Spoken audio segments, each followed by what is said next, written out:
신약성경 갈라디아서 3장 15절에서 22절까지 말씀입니다.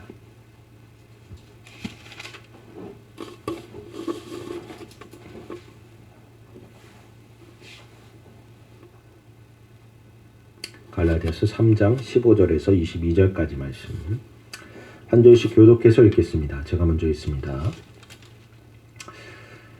형제들아, 내가 사람의 예대로 말하노니 사람의 언약이라도 정한 후에는 아무도 폐하거나 더하거나 하지 못하느니라.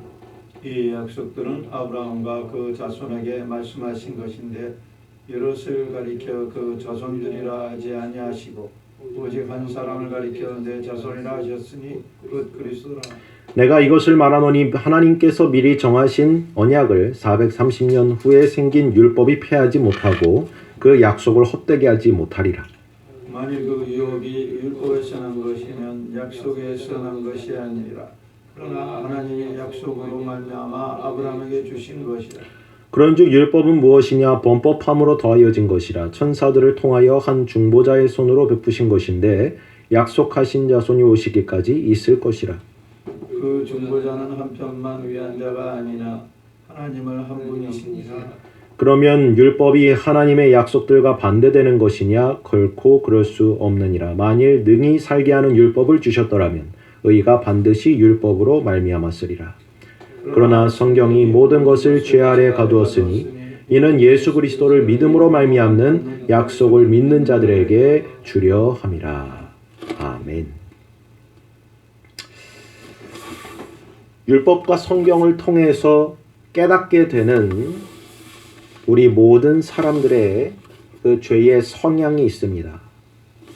그것은 먼저 우리는 결심한 것에 대해서 아주 쉽게 돌이킨다는 것과 또 하나님께서 선포하시는 그 말씀에 주저하지 않고 아멘이라 화답하지 못하는 것입니다. 다시 말해서 하나님의 약속을 받아들이지 못하는 우리의 죄된 심령, 하나님의 경고를 두려워하지 않는 우리의 마음에 대한 것입니다. 우리에게는 변명을 늘어놓는 버릇이 있습니다. 더욱이 우리가 하나님의 말씀은 진실되고 부족함이 없다고 믿음으로써 하나님께서 받으시기에 마땅한 영광을 돌려드리고자 할지라도 우리에게는 자신의 유익을 위하여 하나님의 말씀에 무엇인가를 더욱더 더하고자 하는 그러한 죄된 욕망이 함께 있다는 것입니다. 하나님께서는 성경을 통해 어떤 것이 자신을 기쁘게 하는 것인가, 진정 자신을 기쁘게 하는 것인가에 대해서 밝히 나타내 보여주셨습니다. 하나님의 율법을 통해서 그 율법은 완전해서 우리가 더하거나 뺄 것이 전혀 없으며 그런즉 오직 순종이 이 세상에 있는 모든 제사보다 낫다 말씀하여 주신 것입니다. 이처럼 율법은 사람들로 하여금 자신의 생각이나 의견을 더할 그 마음을 먹지 못하도록 하기 위해서 제정된 것입니다. 하지만 우리는 이것저것 좋은 것이라 여기는 것으로서 하나님께서 우리에게 요구하시지도 아니하였던 여러 가지 항목을 더한다는 것입니다. 그리고 그것을 지켰다고 자만합니다. 여기서 더 악한 것은 하나님께서 명령하시고 지시하시는 것들을 무시하고 그 대신에 헛되고 무익한 것들을 강력하게 지키며 따른다는 것입니다. 자신의 법을 따르는 것입니다. 하나님의 법을 따르는 것이 아니라 사람의 법을 따라 행하는 것이 우리의 더 큰 죄악이란 것입니다. 이와 같이 모든 사람이 죄를 범함으로써 하나님의 영광에 이르지 못하게 되었다 사도 바울은 증언합니다. 그럼에도 불구하고 긍휼에 풍성하신 하나님께서는 우리를 향하신 그 큰 사랑으로 말미암아 우리로 하여금 그 율법을 통해서가 아닌 하나님께 직접 나아갈 수 있는 그 은혜의 길을 마련하여 주셨다는 것입니다. 곧 하나님께서 길이 참으시는 중에 우리의 죄를 용서하심으로 곧 간과하심으로 자신의 의로우심을 나타내시기 위함이라 바울은 바울은 증언하고 있습니다. 하나님께서 우리 구주 예수 그리스도 안에 있는 그 속량으로서 우리 죄인들을 값없이 의롭게 하신 것이 바로 그것입니다. 다시 말해서 예수님을 하나님께서 그의 피로 말미암은 그 믿음으로써 화목의 제물로 우리에게 삼아주신 것입니다. 이를 통해서 하나님께서는 자신의 의로우심을 나타내셨을 뿐만 아니라 예수 믿는 모든 자들을 의롭게 하여 주셨다. 사도 바울은 증언하고 확증하여 주고 있습니다. 오늘 본문에 바울은 이 약속이 율법이 생기기 430년 전에 그리스도 안에서 하나님에 의하여 제정된 것이란 사실을 확증하여 주고 있습니다. 첫사람 아담의 범죄로 말미암아 우리 모든 사람들의 의식은 죄로 더럽혀지게 되었기 때문에, 그 영혼은 죄로 더럽혀졌기 때문에 우리는 하나님과 원수가 되고 말았습니다. 그러므로 예수 그리스도께서 오셔서 우리를 하나님 아버지와 화해시켜 주시지 않는 한 우리는 그분께 어떠한 은혜와 사랑을 받기를 소망할 수 없게 되었다는 것입니다. 바울이 전하는 바와 같이 우리의 믿음의 조상인 아브라함을 하나님께서 친절하게 대하여 주신 것은 그에게 있는 그 어떤 특별한 자질이나 행위 때문이 아니라 아브라함이 그리스도가 머리가 되시는 교회의 권속으로 삼아지게 되었기 때문이고, 하나님께서 또 다윗을 선택하셔서 왕으로 삼으시고 인도하신 것은 다윗에게 어떤 타고난 위엄이 있기 때문이 아니라 오직 우리 구주 예수 그리스도의 그 은총과 은혜로 말미암게 되는 것이란 사실을 바울은 증언하고 있는 것입니다. 이처럼 주님께서 우리를 자신의 지체로서 받아들여 주지 아니하신다면 우리는 결코 하나님을 믿을 수도, 그분의 약속을 믿을 수도 없고 발견할 수도 없는 존재들임을 믿으시길 바랍니다. 하나님의 약속은 오직 예수 그리스도를 통하여서 우리에게 이루어지는 것이라는 사실을 바울은 확증하고 있는 것입니다. 우리는 하나님의 독생자 한 분만이 하나님 아버지의 무한하신 사랑을 받고 계시다는 사실과 우리는 그분을 통해서만 용납되어질 수 있다는 사실을 진실로 믿어야 한다는 것입니다. 성경에서 말하는 우리의 본질은 무엇입니까? 흙과 재로 빚은 그 질그릇에 불과하다는 것입니다. 그리고 그 안에는 부패와 타락으로 가득 차 있습니다. 더욱이 우리 안에는 이 죄로 찬 깊은 함정이 가득 있지만 이 모든 더럽고 추악한 것들을 헤쳐서 하나님께서 우리를 찾아오셨고 부르셨으며 용서하여 주신다는 이 진리만큼 복되고 복된 것이 어디 있는가 다시 한번 생각해 보시기 바랍니다. 이와 같이 우리 구주 예수 그리스도께서 우리 죄인들의 구원에 대한 담보물이 되어주셨다 바울은 증언합니다. 예수께서 우리가 자신의 것이라는 그 사실과 우리가 자신의 지체가 되기를 소망하신다는 것을 우리에게 확증하여 주셨습니다. 요한복음 8장을 보면 우리의 믿음의 조상인 아브라함이 예수님의 때를 보고 그리스도의 때를 보고 기뻐하였다고 말씀합니다. 다시 말하면 아브라함은 주님에 대하여 계시된 그 말씀을 믿음으로 말미암아 그분의 때를 보았고 그것을 기뻐하였다는 말씀을 하고 있는 것입니다. 그러므로 그가 구원을 받을 수 있는 그 소망은 오직 이 복음을 통해서 전해지는 믿음 위에 뿌리를 내리고 있다는 것을 확증하고 있는 것입니다. 그런즉 비록 아브라함은 아주 먼 옛날에 죽었기 때문에 그의 육신은 흙으로, 그 본질의 흙으로 돌아갔을지라도 여전히 살아있는 것은 바로 그의 믿음이기에 우리가 이 살아있는 믿음을 쫓아 동일한 소망을 갖고 또 그가 품었던 똑같은 마음으로서 하나님을 찾게 될 때 하나님께서는 그 은혜로운 약속을 통하여서 우리를 동일하게 불러주시고 또한 초청하여 주신다는 사실을 우리는 믿어야 한다는 것입니다. 우리 성경을 한번 같이 찾아보겠습니다. 로마서 말씀입니다. 로마서 4장.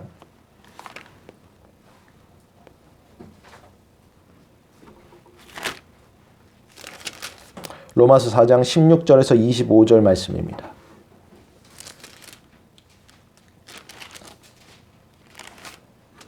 로마서 4장 16절에서 25절까지 말씀. 우리 한 목소리와 같이 합독하여 읽어보겠습니다. 시작. 그러므로 상속자가 되는 그것이 은혜에 속하기 위하여 믿음으로 되나니 이는 그 약속을 그 모든 후손에게 굳게 하려 하심이라.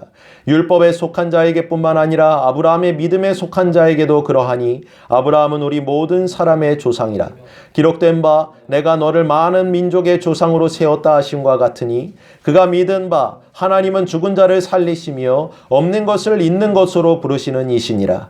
아브라함이 바랄 수 없는 중에 바라고 믿었으니 이는 내 후손이 이같으리라 하신 말씀대로 많은 민족의 조상이 되게 하려 하심이라. 그가 백세나 되어 자기 몸이 죽은 것 같고 사라의 태가 죽은 것 같음을 알고도 믿음이 약하여지지 아니하고 믿음이 없어 하나님의 약속을 의심하지 않고 믿음으로 견고하여져서 하나님께 영광을 돌리며 약속하신 그것을 또한 능히 이루실 줄을 확신하였으니 그러므로 그것이 그에게 의로 여겨졌느니라. 그에게 의로 여겨졌다 기록된 것은 아브라함만 위한 것이 아니요 의로 여기심을 받을 우리도 위함이니 곧 예수 우리 주를 죽은 자 가운데서 살리신 이를 믿는 자니라. 예수는 우리가 범죄한 것 때문에 내줌이 되고 또한 우리를 의롭다 하시기 위하여 살아나셨느니라. 아멘.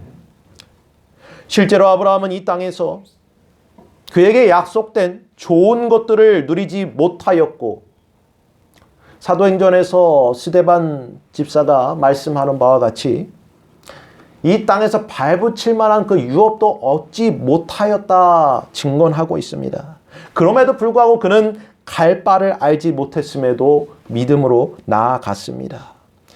그리고 그는 하나님의 약속을 믿은 것을 결코 후회하지 아니하였다는 것입니다. 왜 그렇습니까? 그가 하나님이 계획하시고 또 지으실 터가 있는 한 성을 바라보고 소망하였기 때문입니다. 히브리서 기자는 이렇게 증언합니다. 이 사람들은 다 믿음을 따라 죽었으며 약속을 받지 못하였으되 그것을 멀리서 보고 환영하며 또 땅에서는 외국인과 나그네임을 증언하였으니 그들이 이같이 말하는 것은 자기들이 본향 찾는 자임을 나타냅니다. 그들이 나온 바 본향을 생각하였더라면 돌아갈 기회가 있었으려니와 그들이 이제는 더 나은 본향을 사모하니 곧 하늘에 있는 것이라. 이러므로 하나님이 그들의 하나님이라 일컬음 받으심을 부끄러워하지 아니하시고 그들을 위하여 한 성을 예비하셨느니라. 아멘.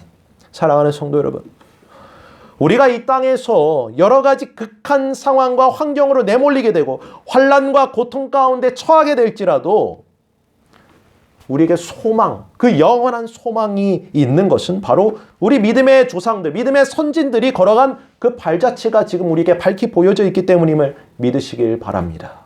수많은 믿음의 사람들이 그리스도 예수 안에서 하나님이 위해서 부르신 그 부름의 상을 위하여 표대를 향해서 계속해서 달려나아간 것은 그들이 한 성을 소망으로 바라고 나아갔기 때문입니다. 사도 바울은 그것을 유업이라 표현합니다. 그 성이란 곧 하나님의 나라를 의미하는 것입니다. 그들이 자신의 시민권이 하늘의 그 성에 있음을 믿음으로 깨달음으로 말미암아 그들은 갈 바를 알지 못하는 그 상황 가운데서도 믿음으로 그 발을 계속해서 옮겨 나아갔다는 것입니다. 그 성이 육신의 눈으로는 보이지 아니할지라도 이 믿음이 사람의 이해와 지식을 초월하는 것이라 할지라도 그들은 이 믿음의 선한 싸움을 싸우고 그 달려갈 길을 마치고 이 믿음을 지켜 나아갔다는 그 사실이 저와 여러분에게는 큰 위로와 소망이 되는 것임을 믿으시길 바랍니다.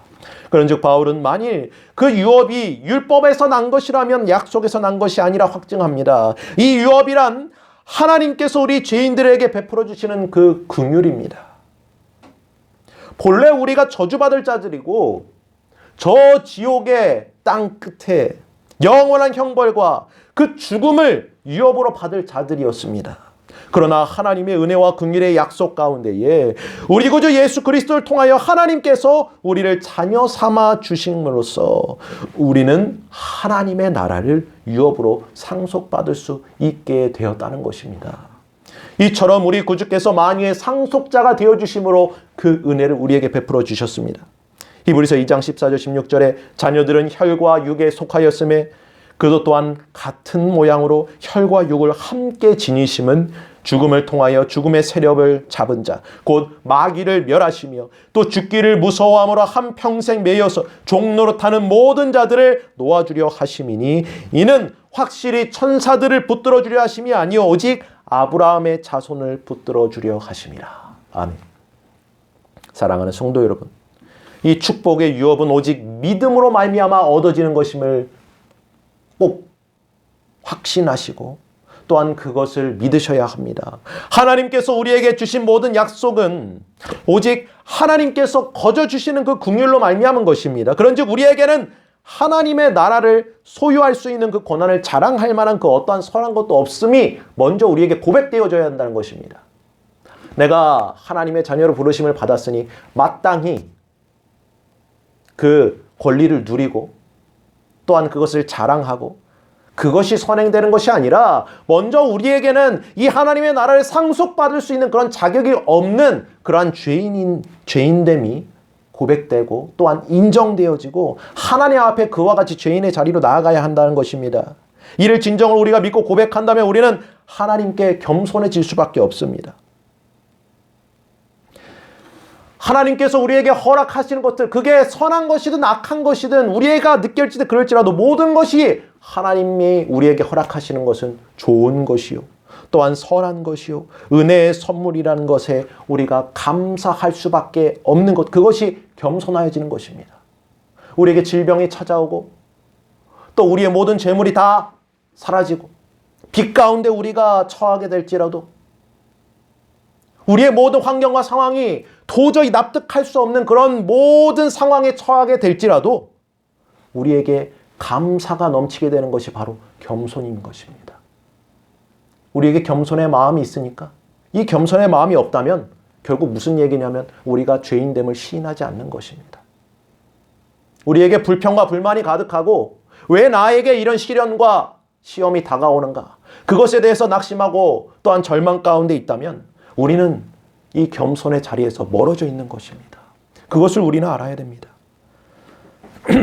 믿음이란 우리를 향하신 하나님의 선하신 뜻, 이 모든 상황 가운데서도 하나님의 선하신 뜻을 전적으로 인정하고 받아들이는 것을 의미한다는 것입니다. 세상의 사람들은 그저 자신이 원하고 바라는 그러한 상상에 의해서 좋고 선한 것을 기뻐하고 즐거워하지 않습니까? 그래서 정욕과 죄로 말미암는 그 사단의 유혹에 그런 자리로 나아갈 수밖에 없는 것입니다. 이처럼 자신의 소망을 하나님께 두지 않는 자들은 모두 어떻게 됩니까? 마귀의 게임과 유혹에 넘어갈 수밖에 없다는 것입니다. 거짓된 것에 이끌려갈 수밖에 없다는 것입니다. 하나님께서는 우리에게 필요하고 유익이 되는 그 모든 것들을, 그리고 우리가 이 땅에서 소망할 수 있는 그 모든 것들을 우리 구주 예수 그리스도 안에서 허락하셨다는 사실을 우리는 믿어야 합니다.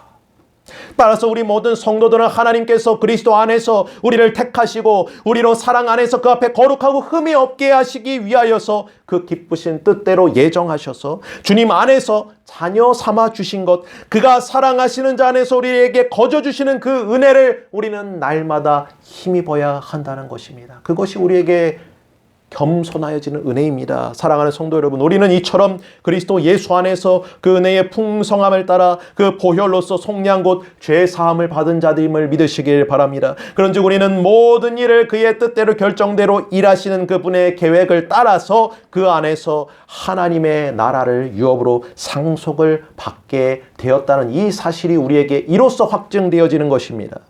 하나님께서는 이 약속을 통해서 아버지의 사랑으로서 우리를 부르고 계십니다. 그러므로 우리는 이처럼 하나님의 자비롭고 인자하신 그 부름을, 지금도 우리를 부르시고 있는 그 부르심을 결코 멸시하거나 거절해서는 안 된다는 것입니다. 그것이 진정한 교만입니다. 하나님의 부르심, 하나님의 사랑의 부르심에 우리가 거절하고 그분을 멸시하고 그 음성을 듣고자 하지 아니하는 것, 그 말씀에 순종하고자 아니하는 것, 그것이 곧 우리에게 큰 죄악으로서 주어진 교만입니다. 우리는 끊임없이 그래오지 않았습니까? 저와 여러분은 계속해서 하나님 아버지의 그 사랑의 음성을 거절하고 멀리 해왔습니다. 그 놀랍게도 하나님께서는 우리를 온유하고 겸손하게 만드시기 위하여 그리스도의 사랑으로 다시금 강건하여 주셨기 때문에 저와 여러분이 지금 이 자리 가운데 있음을 믿으시길 바랍니다. 고린도서 5장 14절 15절에 사도 바울이 이렇게 증언합니다. 그리스도의 사랑이 우리를 강권하시는도다.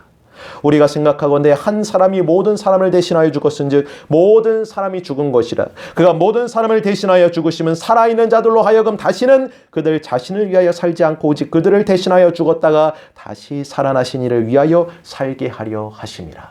아멘. 그 사랑이 우리를 강권하셨기 때문에 우리가 이전에는 우리의 육신의 소욕대로 살아오고 우리의 마음의 소원대로 소망하며 살아왔던 그 삶으로부터 이제는 주님을 위하여서 살고자 하는 그 은혜의 자리로 인도함을 받게 되었다는 사실을 믿으시길 바랍니다. 우리가 이 세상에서 이제 더 이상 허랑방탕하게 살지 못하고 이것저것에 기웃거리며 정처 없이 떠돌아다닐 수 없게 된 그 복된 이유가 바로 여기 있습니다. 우리의 길과 진리요 생명이 되시는 구주 예수 그리스도께서 우리를 이와 같은 사랑으로 강권하여 주고 계심을 우리가 믿음으로 깨닫기 때문인 것입니다.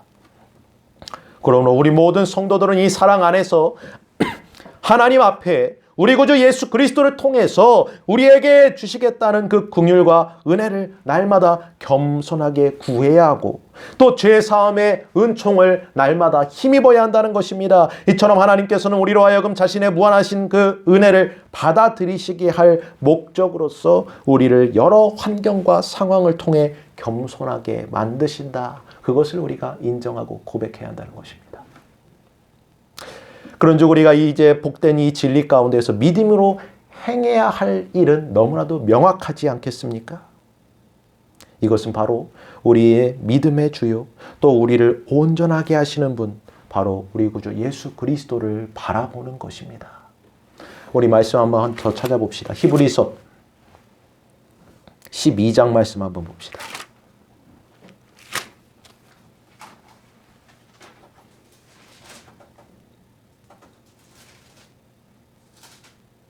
히브리서 12장 1절에서 2절까지 말씀.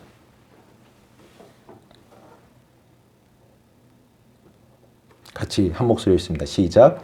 이러므로 우리에게 구름같이 둘러싼 허다한 증인들이 있으니 모든 무거운 것과 얽매이기 쉬운 죄를 벗어버리고 인내로써 우리 앞에 당한 경주를 하며 믿음의 주요 또 온전하게 하시는 이인 예수를 바라보자. 그는 그 앞에 있는 기쁨을 위하여 십자가를 참으사 부끄러움을 개의치 아니하시더니 하나님 보좌 우편에 앉으셨느니라. 아멘. 주님께서 친히 보여주셨습니다. 유업을 상속받을 자들의 그 믿음의 모습을 나타내 보여주십니다.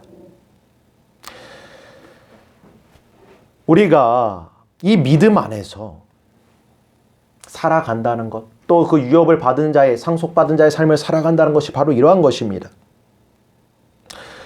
주께서 우리의 반항과 거역함을 길이 참아주셨고 인내해 주셨으며 자신의 보배로운 피로써 그 십자가로서 그 보혈로서 우리의 값을 주고 사셨기 때문에 우리가 이 믿음 안에서 그 유업을 상속받은 자의 삶을 살아갈 수 있게 되었다는 것입니다. 우리가 여러 가지 환경과 상황에 얽매여서 낙심하고 지쳐 넘어지지 않게 하시기 위하여 이와 같이 십자가로 승리하신 우리 주님을 믿음으로 바라볼 수 있는 저와 여러분 되기를 간절히 소망합니다.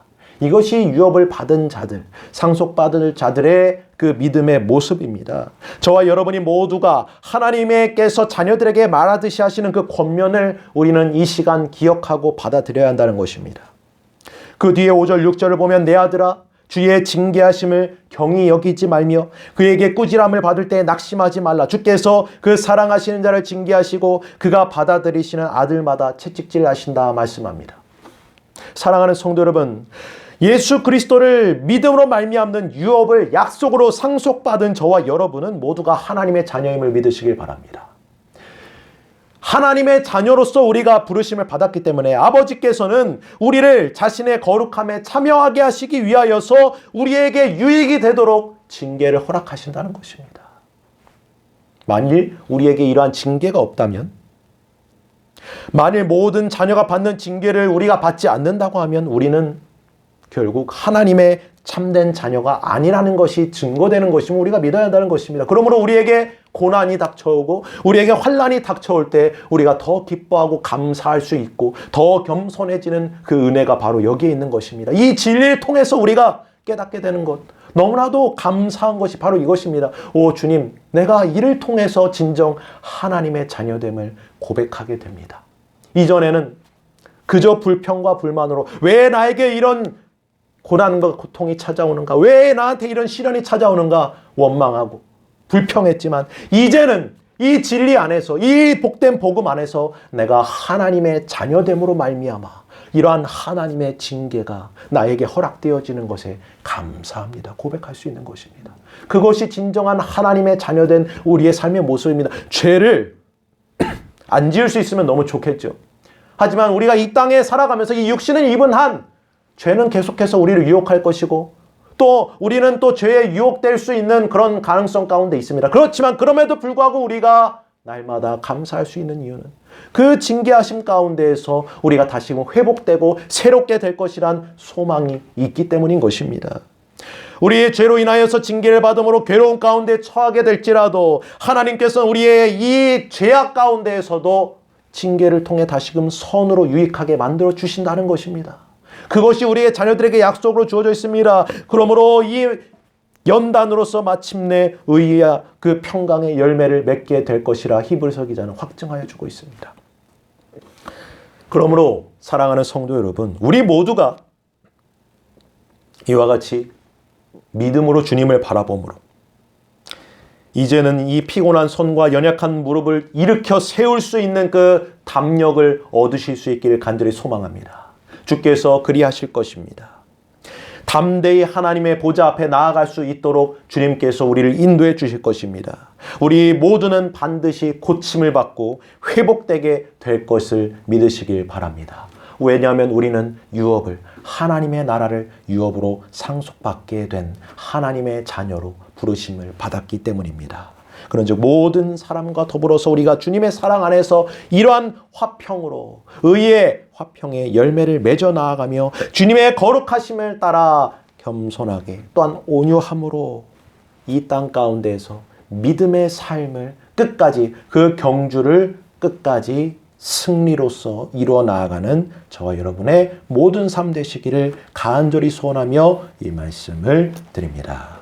아멘. 감사